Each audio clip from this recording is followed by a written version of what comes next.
আসসালামু আলাইকুম। আজকে আপনাদেরকে নিয়ে যাব নেপালের অন্যতম জনপ্রিয় পর্যটক শহর পোখরাতে অবস্থিত ইন্টারন্যাশনাল মাউন্টেন মিউজিয়াম। পোখরা থেকে প্রায় 3 কিলোমিটার দূরে এয়ারপোর্ট রোড ধরে সহজেই পৌঁছানো যায় এখানে। চারপাশে পাহাড়ি দৃশ্য, সবুজ ঘাসে মোড়ানো খেলার মাঠ, সব মিলিয়ে এই স্থানটির পরিবেশ দর্শনার্থীদের মুগ্ধ করে।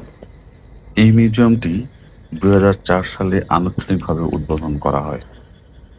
এই মিউজিয়ামটির মূল উদ্দেশ্য ছিল হিমালয়ের প্রকৃতি, ভূগঠন ও পরিবেশ সম্পর্কে জ্ঞান ছড়িয়ে দেওয়া। বিশ্ব পর্বতারোহণ ইতিহাস ও সংস্করণ ও প্রদর্শন এই মিউজিয়ামটির অন্যতম একটি উদ্দেশ্য। মিউজিয়াম ভবনটি প্রায় 4.5 হেক্টর জমির উপর গড়ে তোলা হয়েছে। এর স্থাপত্য শৈলী অত্যন্ত আধুনিক, তবে হিমালয় অঞ্চলের ঐতিহ্যবাহী পাথরের কাজ ও কাঠের ব্যবহার ভবনটিকে একটি পাহাড়ি ঘরের আবহ দেয়। ভেতরে প্রশস্ত gallery, theatre room, documentation centre, গবেষণা কক্ষ, লাইব্রেরি এবং একটি ছোট্ট ক্যাফে রয়েছে। চারপাশের বাগান, পাথরের হাঁটার রাস্তা এবং ভাস্কর্য স্থাপনা দর্শনার্থীদের ধীরে ধীরে জ্ঞান ও অভিজ্ঞতার ভেতর ডুবিয়ে নিয়ে যায়। এর ভিতরে প্রবেশের পর মনে হবে অন্য এক জগতে আমরা চলে এসেছি। তবে আর দেরি না করে চলুন ভিতরে ঢোকা যাক।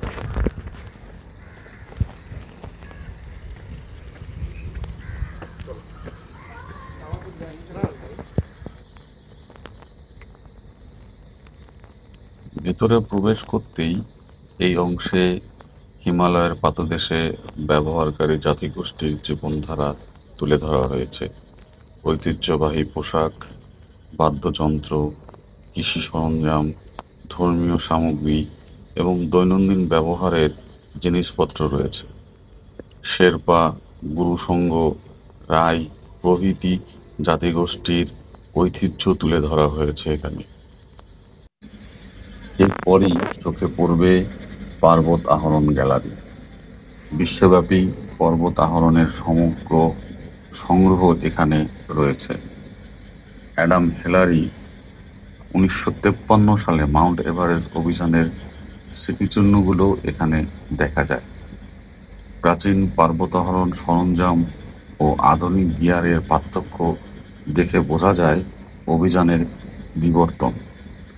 বিভিন্ন দেশের রেকর্ডধারী পর্বতারোহীদের তথ্যও এখানে প্রদর্শিত হয়েছে।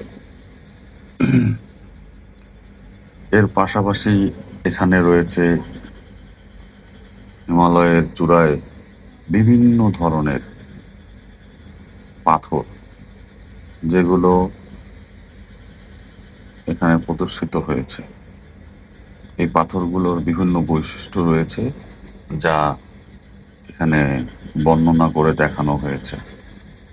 খুবই সুন্দর একটি মিউজিয়াম। এই মিউজিয়ামটিতে আসলে না গেলে বোঝার উপায় নাই যে হিমালয় পর্বতটি আসলে একটি শুধু পর্বতই নয়, এটি একটি ইতিহাস, বৈচিত্র্যে ভরা একটি দর্শনীয় স্থান। আমার মতে সবারই একবার এখানে যাওয়া উচিত, হিমালয়ের বিশালতা দেখা উচিত।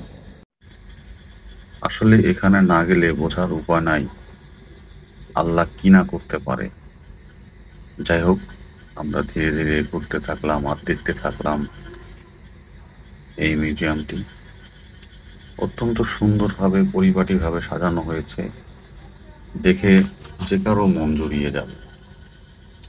এখানে থ্রিডির মাধ্যমে আসলে বোঝানো হয়েছে হিমালয় পর্বতটি আসলে কত বড়, যা একসঙ্গে খালি চোখে কখনোই দেখা সম্ভব না।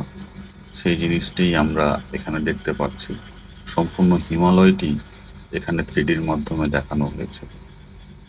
অত্যন্ত সুন্দর এবং বৈচিত্র্যে ভরা এই হিমালয় আসলেই খুবই অপরূপ, মায়ায় ভরা। এর পাশাপাশি এখানে থ্রিডি কিছু পিকচার রাখা হয়েছে, যেগুলোর মাধ্যমে আমরা বুঝতে পারি যে বিভিন্ন ঋতুতে হিমালয় বিভিন্ন রূপ ধারণ করে। এই অংশে হিমালয় পর্বতশ্রেণীর গঠন, প্রকৃতি, ভূতাত্ত্বিক ইতিহাস, উদ্ভিদ ও প্রাণী জগতের বিস্তীর্ণ ব্যাখ্যা দেওয়া হয়েছে। 3D হিমালয় মানচিত্রে দেখা যায় বিশ্বের সবচেয়ে উঁচু পর্বতশৃঙ্গের অবস্থান, যা আমরা আস্তে আস্তে ঘুরে ঘুরে দেখতে থাকলাম। হিমালয়ের প্রাকৃতিক পরিবর্তন ও জলবায়ুর প্রভাব সম্পর্কেও বিস্তারিত তথ্য রয়েছে এখানে। এখানে অডিও ভিজুয়াল উপস্থাপনা দর্শনার্থীদের একটি বাস্তব অভিজ্ঞতা দেয়। আমরা যখন গিয়েছিলাম সেই সময় অবশ্য এই পর্বটি হয়নি, কারণ দর্শনার্থী অনেক কম থাকায় হয়তোবা তারা এটি করেনি। যাই হোক, তারপরও আমাদের ক্ষুদ্র জ্ঞানে যতটুকু বোঝা সম্ভব হয়েছে আমরা চেষ্টা করেছি ঘুরে ঘুরে দেখার।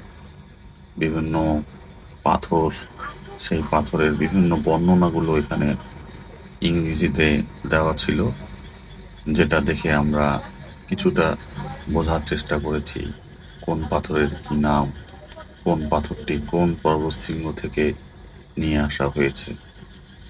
এখানে অনেক ধরনের মানচিত্র রয়েছে। হিমালয়ে কত ধরনের যে হতে পারে সেটি এখানে না গেলে বোঝার উপায় নেই। ঠিক আছে, চলুন কথা না বাড়িয়ে ধীরে ধীরে দেখতে থাকি আর বোঝার চেষ্টা করি হিমালয়ের গভীরতা।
ইন্টারন্যাশনাল মাউন্টেন মিউজিয়াম শুধু একটি জাদুঘর নয়, এটি পর্বতের ইতিহাস, মানব সাহসিকতা ও প্রকৃতি সংস্কৃতির এক মহামিলন। যারা হিমালয় ভালোবাসেন, পর্বত আরোহণে আগ্রহী বা ভ্রমণে নতুন কিছু জানতে পছন্দ করেন, তাদের জন্য এই মিউজিয়াম একটি খুবই দর্শনীয় স্থান। আর নেপালে আসলে অবশ্যই এই জায়গাটি ঘুরতে ভুল করবেন না। আজকে তাহলে এই পর্যন্তই। আল্লাহ হাফেজ।